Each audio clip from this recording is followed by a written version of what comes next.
Chapter 4, verse 2. Overflow or excess of Prakriti or existential materials arising from obsessions and unfulfilled desires and taking the shape of inherent potentials and tendencies results in rebirth or taking of other forms. This body, this is very interesting, and this is why we have to be very careful. We have to be very extremely very careful about the kind of psychology that we are exposed to. Anything, any problem, and most of the psychologists, most of the psychiatrists, they will try to find connection with your childhood. This happens to you because you were abused in your childhood. This happens to you because your parents did that to you. This happens to you because of that, because of this, because of that. Patanjali says, stop blaming others. If you are born in that particular family, it is the consequence of what you did in your past life. So stop blaming them. Stop blaming them and build up on that. Try to understand why I was born in such a family. What lessons do I have to learn from this? I find I have met with so many people. They were born in a very bad families, not poor families, bad families. The father is alcoholic, the mother is doing something else. And the children, they grow up to become very, not only smart, but very charitable people. Charitable people always trying to help others, because they learn from those lessons. Stop blaming. Stop blaming and try to learn. And you can start learning this from your very early childhood. And this is why our school is very important. For me, it's very important because we try to imbibe these things into the children's mind.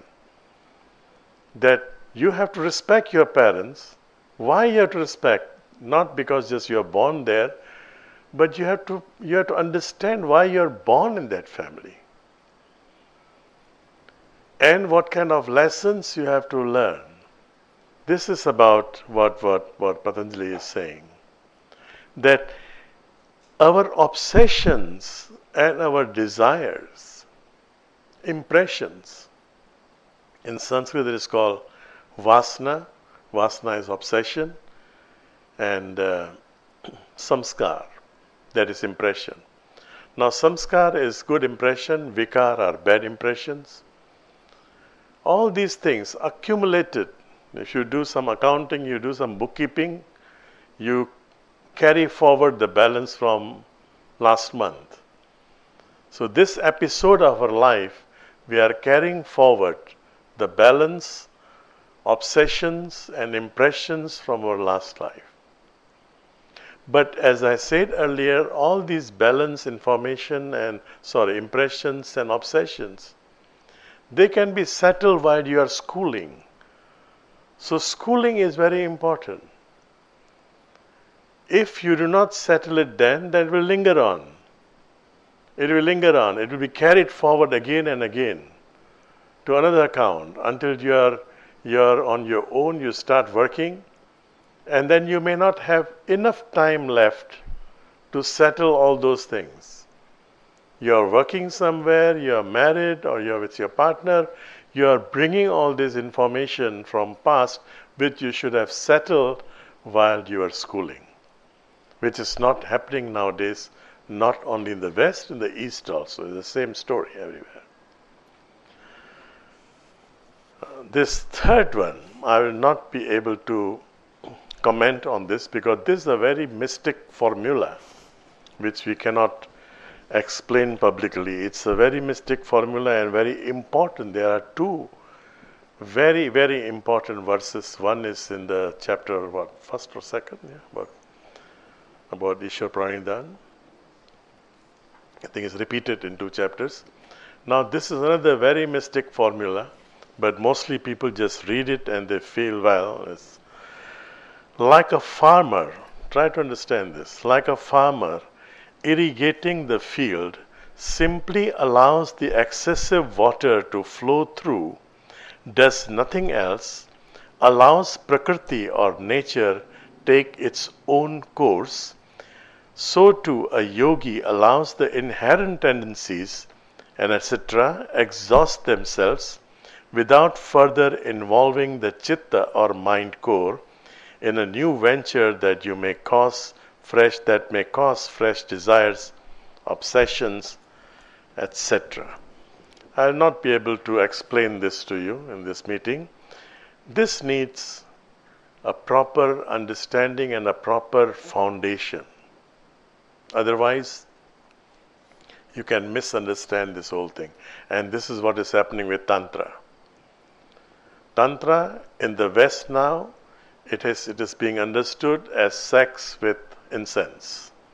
You burn some incense and you have sex around the incense smoke, you are doing Tantra. That is the understanding of Tantra. There are books like Tantra for happy sex or something, those titles, Whereas Tantra is using this sexual energy and upgrading it, changing it, transforming the sexual energy into Kundalini. It is transformation of sexual energy, not indulgence. Tantra does not speak about indulgence with the sexual energy. It is about transforming. This is something like that. We have to pass this. Verse 4. Chitta or the mind core is formed by asmita or I-ness. Now here is a formula that we can. Sutra means formula. So all these are formulas. He says chitta or the mind core is formed by asmita or I-ness. I, when I'm dying, when I was dying in my previous life, or you all, each one of us, I have certain desires. I have certain obsessions. And those desires, those obsessions come to this life and form my I now. You understand this? So my I now is purely formed by the previous obsessions and desires or impressions. It is definitely not the true self. I think this is my true self. And if my obsession in the past life was, there are so many stories. There are so many stories in the yogic tradition. Somebody could not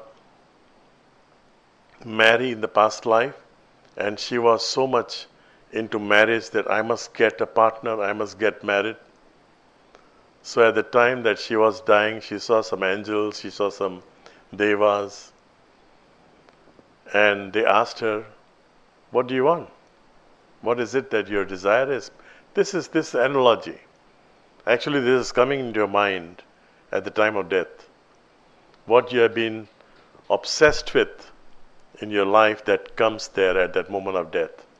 So this woman, this lady, spinster actually, she says, I want a partner, a partner, a partner, a partner. 5 times. So the next life, she had to marry 5 men. So those of you who are changing partners, maybe, you are so obsessed. And look at this, look at the irony of it, that we all have this kind of experience. If you go back and you try to meditate on it. Every time we are so disappointed with our partner, and then we find another partner, most of the time we find the same characteristic in the new partner. We are falling in the same pit. My master used to say, at least find a new pit to fall. Why you want to fall in the same pit, We are always making the same mistakes over and over. That's why Buddha says it's samsara, repetition. You are repeating the same mistake. because we are not learning from the previous mistakes, so we keep repeating the same mistakes. So this I that I feel, my I is, what I am, is purely based on my desires, obsessions and impressions from the last life.